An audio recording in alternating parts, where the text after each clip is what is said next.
안녕하세요. 안녕하세요. 근데 매주 또 이렇게 또 신청해 주신 분들이 계속 또 신청해 주고 계세요. 네. 근데 진짜 대단하신 것 같아요. 저희 공포 라디오를 위해서 이렇게 매주 준비를 해주신다는 게 정말 감사드립니다. 선생님. 네. 네. 선생님. 네. 그러면 사연 들어볼까요? 네. 그럼 사연 한번 시작해 보겠습니다. 레디 액션.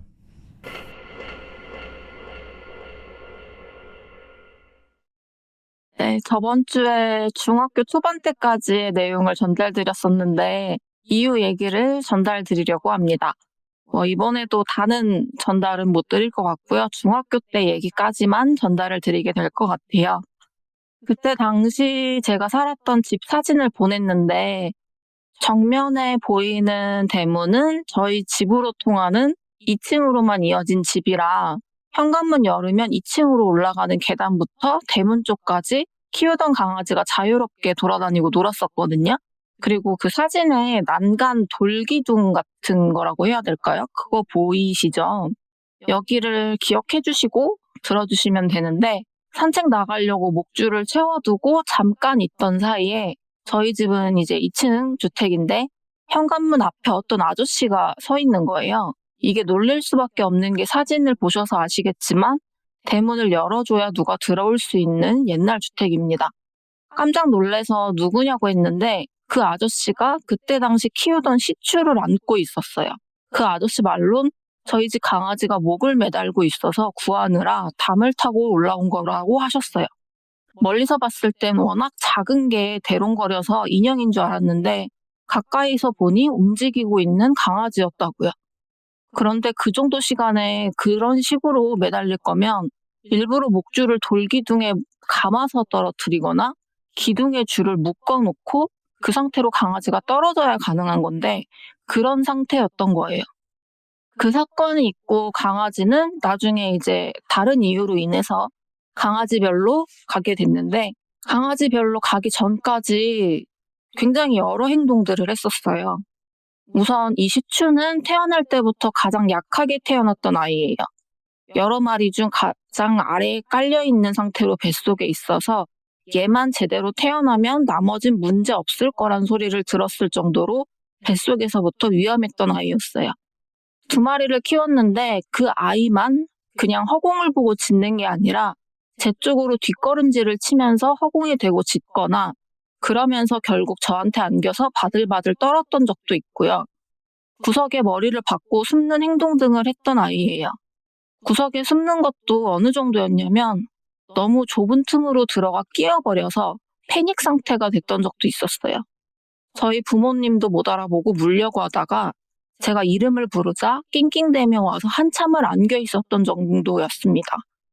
이 아이가 이유 모르게 갑자기 강아지별로 가게 돼서 그러고 나서 조금 더 지나고 제 방 정리정돈을 하면서 장롱 정리를 다 끝내고 힘들어서 장롱문을 열어둔 채로 기대어 앉아서 멍 때리다가 심심해서 셀카를 찍었었거든요.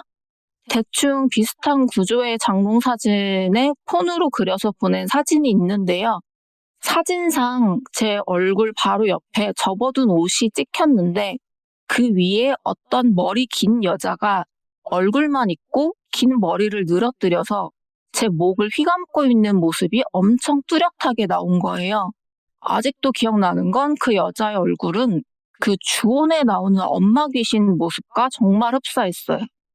친구들도 다 같이 봤고 신기해서 돌려보면서 얘기를 하다가 재수없다고 해서 지우라고 해서 지웠었습니다. 이 집에서 목소리를 들은 건지 착각인지는 모르겠으나 귓속말로 말하는 것 같은 소리도 종종 들었었어요. 정말 귀에다 대고 속삭이는 소리 있잖아요. 숨소리까지 다 들리는. 그리고 저번 주에도 전달을 드렸었는데 주변에 무속인들이 많이 있는 곳이었고 방금 사진으로 보여드렸던 집 바로 뒷골목 라인 거의 대부분이 무속인의 집이었을 정도입니다. 아래층에 살던 집주인 아줌마는 맹신 수준으로 빠져서 집에서 구슬하고 그 무당의 집에 가서 바라지 일까지 하면서 지냈었어요. 그리고 말씀드렸던 여러 가지 사건 중 하나만 말씀드리면 바로 저희 집 대문 앞에서 어떤 남자가 벽돌로 여고생의 얼굴을 무차별로 때리는 묻지마 폭행 사건이 일어나기도 했었습니다. 그리고 그 집에서 저도 처음으로 귀신을 봤고 가위도 처음 눌려봤어요. 제가 그때까지 가위를 한 번도 눌려본 적도 없었고 여기서 자면 다 가위 눌린다 하는 곳에서 자도 혼자 멀쩡했을 정도였거든요. 그런데 이 집에서 가위를 눌렸습니다. 가위인지 꿈인지 잘 모르겠지만 제가 침대에 누워 있었는데 침대 아래서 손만 쑥 올라와 제 발목을 엄청 세게 움켜쥐었어요. 뿌리치려고 했지만 몸이 움직여지지 않았었고요. 그렇게 아침이 돼서 알람 소리에 깼는데 침대에서 일어나 발을 바닥에 딛자마자 이유 없이 바로 삐어버려서 인대가 늘어나는 일이 있었어요. 그 외에도 비슷한 꿈을 꾸고 그날 학교에서 장난을 치다가 계단에서 넘어져 발등뼈에 금이 가는 일도 있었습니다. 그리고 여름에 계곡을 놀러 갔다가 집에 가는 길에 골목에 들어갔는데 뒤에 웬 외국인 남자들 여럿이 따라오고 있었어요. 그냥 당연히 가는 길이 같나 보다 하고 별 신경을 안 썼는데 어느 순간 갑자기 느낌이 쎄하더라고요. 그래서 모든 골목이 연결되어 있고 막힌 곳이 없는 곳이었어서 일부러 골목골목 다녔습니다. 그렇게 다니다 보니 어느 순간 그 뒤에 있던 사람들이 없더라고요. 그래서 그냥 갔나 보다 하고 집에 가고 있었는데 순간 또 느낌이 쎄해서 보니 뒤에 다시 아까 봤던 사람들 중 일부가 있더라고요. 그래서 그냥 집 갈 사람은 가고 나머지 집을 가나 보다 생각하고 앞을 봤는데 저 멀리서 나머지 인원과 추가된 인원들이 오고 있었습니다. 그때 이건 아니다를 알았고 워낙 동네에 사건 사고가 많았고 제가 신고정신이 투철했어서 동네 파출소 아저씨들과 약간의 친분이 있었거든요. 파출소 직통번호를 알고 있어서 전화를 걸어 연기를 시작했습니다. 아빠한테 연락하는 것처럼. 전화 받은 분도 저인 줄 아는데 평소와 다른 이상한 모습에 반응을 잘 해주셨고 집에 도착할 때쯤 그분이 경찰복을 입고 저희 집 대문 앞에 서 계셨어요. 제가 보고서 아빠 하고 소리를 질렀고 그분이 딸 하면서 손을 흔들어 주셨어요. 그러자 제가 보이는 정면의 사람들이 사라졌고 제 뒤에 있던 사람들도 사라졌다고 하더라고요. 제가 현관문 안으로 들어가는 것까지 확인해 주시고 순찰 강화로 걸어다니면서 골목골목을 다녀주셨어요. 그리고 저번에 이 집에서 실루엣으로 처음 본 걸 말씀드렸었는데 제대로 처음 귀신을 맞닥뜨린 곳이기도 합니다. 그 실루엣을 본 뒤로 제가 형체가 있는 사람의 모습으로 봤어요. 그때 상황이 주말이었고 산을 올라가자고 했는데 제가 산을 싫어해서 저 혼자만 집에 있었거든요. 혼자 집에 있는 김에 TV나 보자 하고 거실 소파에 앉아서 TV를 틀고 이것저것 채널을 돌리다가 그때도 공포물을 좋아했어서 공포영화를 틀어놨던 걸로 기억해요. 한참 보다가 제 방에 뭘 가지러 들어가려고 제 방문을 열었는데 열자마자 문 바로 앞에 웬 여자가 서 있었습니다.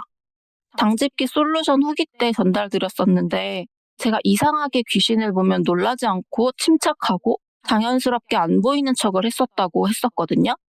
그때가 시작이었어요. 도둑이라고 생각할 수도 있을 정도로 사람처럼 보였지만 당연스럽게 귀신이구나. 내가 지금 귀신을 보는 거구나. 못 본 척 해야지. 라는 생각을 하고 아무렇지 않은 척 방문을 다시 닫았어요. 그리고 화장실이나 가야겠다. 저건 왜 내 방에 있는 거야? 라고 생각을 하면서 화장실 문을 열었는데 또 문 앞에 그 여자가 있더라고요. 다시 문을 닫고 속으로 이제 욕을 하면서 소파에 앉았습니다. 그러다 문득 문만 열면 있는 건가? 하고 안방문을 열어봤는데 또 있더라고요. 그래서 문만 안 열면 안 보이겠네? 하고 그냥 소파에 앉아서 최대한 신경 안 쓰려고 보다는 공포영화를 안 보고 예능 채널을 봤어요. 한참 보다가 소파에서 잠이 들었다가 깼는데 이번엔 그 여자가 현관문 안에 들어와서 신발 벗는 곳에 서서 절 빤히 보고 있더라고요. 속으로 저게 이제 문을 안 여니까 문 안에 들어와서 날 쳐다보네? 라고 생각을 했고 신발 벗는 곳에서 벗어나지는 못하는 건지 거기에서만 서서 절 쳐다보고 있었습니다. 그래서 나한테 무슨 짓을 하진 못하는구나. 그냥 방에 들어가 볼까 했는데 문 여니까 또 있어서 그냥 그대로 소파에서 예능을 보면서 부모님을 기다렸어요. 그런데 그때 인터폰이 울렸습니다. 옛날 주택이라 지금 같은 월패드 형식이 아닌 전화기 같은 모습의 인터폰이었는데 오래된 집이라 고장이 나서 듣고 말할 순 있어도 문은 내려가서 열어줬어야 됐거든요. 그런데 웬 아줌마가 벨을 눌렀더라고요. 지금 집에 누구 있냐고. 대뜸 그런 얘기를 하니까 당연히 전 부모님이랑 같이 있다. 누구냐? 부모님 불러드리냐라고 했습니다. 그러자 그 아줌마가 아닌 것 같은데? 너 지금 혼자 있으면 안 될 것 같은데? 라며 뭐라 했었습니다. 오래돼서 자세히 기억은 안 나는데 결론적으론 자기가 올라와서 봐야겠다는 식이었어요. 대화를 하다가 알게 된 사실은 그 아줌마는 무당이었고 저희 집 앞을 지나가다가 뭔가를 봤거나 느꼈거나 해서 벨을 누른 거였어요. 지금 저희 집에 사람이 아닌 무언가가 있다는 걸 알고 있는 듯한 말들을 했고 그때부터 저도 이상한 사람은 아니구나라고 생각을 하고 대화를 이어갔습니다. 그런데 일단 문을 열어주려면 현관에 서 있는 저걸 지나쳐서 가야 되는데 그러면 정말 대놓고 보이는 걸 피해가는 식이거나 통과해서 지나가야 되는 거라 내려가진 못하겠더라고요. 그래서 지금 내려갈 수가 없다고 하자 그게 문 앞에 있냐고 했고 그렇다고 했습니다. 여러 대화를 했고 결론적으로 그 무당 아줌마는 저희 부모님이 올 때까지 대문 앞에서 서 계셨어요. 그게 보일 수밖에 없는 게 집 구조상 소파 바로 옆이 큰 창문이고 맞은편은 빌라 유리가 비쳐서 저희 집 대문 앞이 보였었거든요. 그렇게 저희 부모님이 집으로 돌아오시면서 그건 사라졌습니다. 그리고 나서 새벽에 엄마랑 키우던 강아지 산책을 하던 중 무당으로 추정되는 어떤 아줌마가 갑자기 대뜸 엄마한테 종교가 있냐 묻더니 네 딸 살리고 싶으면 믿는 종교 제대로 다녀 라고 하고 사라진 적도 있어요. 그 무당이 동일인물인지는 모르겠습니다. 그리고 그때 당시엔 저게 뭔 개소린가 했는데 지금은 그 무당 용하네 라는 생각이 드는 게 엄마가 다니는 종교는 여호와의 증인이니까요. 우선 나머지 중학교 때까지 일은 여기까지입니다. 고등학교 때 썰은 다음 주에 전달 드릴게요. 아, 네, 잘 들었습니다. 와, 마지막이 좀 임팩트가 좀 저한테는 좀 셌네요. 근데 우리가 이제 중간에 이제 얘기를 나눴는 건데 사연자님 얘기할 때 저희 마이크는 꺼져 있어서 뱅제랑 얘기했는 게 항상 이제 좀 무당집이 근처에 있으면 네. 이게 아이러니하게도 항상 좀 뭔가가 그 근처에 무슨 기운이 안 좋은지는 몰라도 좀 안 좋은 일들이나 안 좋은 걸 겪더라고요. 썰이나 사연들을 많이 보면. 거기가 진짜 아예 그 뒷골목 라인부터 위로 쭉 올라가는 라인까지 통으로 다 가정집인데 거기에서 이제 그 일을 하시는 무당분 아니면은 그냥 약간 직장식으로 상가 건물 1층에서 일하시는 분들 있잖아요. 그런 식으로 대여해서 있는 그런 무당 일하시는 분들? 그런 분들이 쭉 있어요. 한참 위에까지. 근데 제가 마지막 그 부분은 이해를 제가 잘못한 것 같아가지고 한번 다시 여쭙고 싶은데 네. 어머니한테 지나가다가 이제 무당분이 그러셨다고 했잖아요. 딸 죽는 거 보기 싫으면 지금 네. 다니고 있는 믿는 종교를 제대로 다니라고 한 게 그 다니고 있는 종교를 다니지 말고 제대로 된 종교를 가라고 하는 건지 아니면 지금 믿고 있는 종교를 제대로 다니라고 하는 건지 그 부분이 제가 이해가 잘 안 돼서. 저는 그때 당시에 그냥 제가 그때 당시도 그렇고 지금도 그렇고 그러니까 어떻게 보면은 기독교 쪽인 거잖아요. 네. 네. 그래서 제대로 된 기독교를 다니라는 말을 한 게 아닌가 싶어요. 그 말이면은 왜냐면 지금 너가 아닌 것 다니고 같아요. 있는 곳을 제대로 다니라고 한 게 아니고 네. 믿는 종교를 제대로 다니라고 했다고 아. 했으니까. 근데 참 진짜 무속임은 용하신 것 같아요. 그죠? 그런 면으로만 본다면 네. 여호와의 증인 얘기가 그 시원하던 때 되게 많이 하셨어요. 그때 얘기를 기억해 보면은 그 부분 때문에 이 사연자분께서 굉장히 좀 힘들어 하셨거든요. 그쵸? 그쵸. 네, 그런 거 보면 중학교 참 때면 딱 이제 슬슬 눈치 보면서 안 다닐 때라. 그 종교적인 부분 해가지고 거기 있는 뭐 아는 사람들 찾아와가지고 사연자님 괴롭히고 힘들게 하고 어머니도 그러시고 그런 부분을 제가 기억해봤을 때는 참 진짜 용하시다라는 생각이 저도 들었어요. 진짜 그때 당시에는 저게 뭔 소린가 했는데 나중에 생각해보면은 정말 용하신 분. 온전히 완전 우연으로 일어난 일일 수도 있긴 해요. 음. 그죠? 예. 그건 배제할 수 없지만 참 신기하네요. 그리고 그 전에 집에 계신데 문 앞에 서 있는 그 귀신을 보고서 그 어떤 지나가는 무속인 분께서 갑자기 인터폰을 누르고 집에 있는 게 뭐 사람이 아니지 뭐 그거 같이 있는 거 뭐 그런 얘기를 하는 것도 야 이게 가능해 싶어요. 그쵸. 뭘 보고서 뭘 느끼고서 와가지고 인터폰을 누르고 부모님이 올 때까지 대문에서 기다려주시고 그런 거 보면 진짜 신기하긴 해. 예 좋은 분이시네요. 맞죠? 네. 따지고 보면 그냥 뭐 다 떠나서 사람 대 사람으로서 정말 좋은 사람인 거죠. 그렇죠. 와 네. 신기하다. 되게 신기한 이야기였습니다.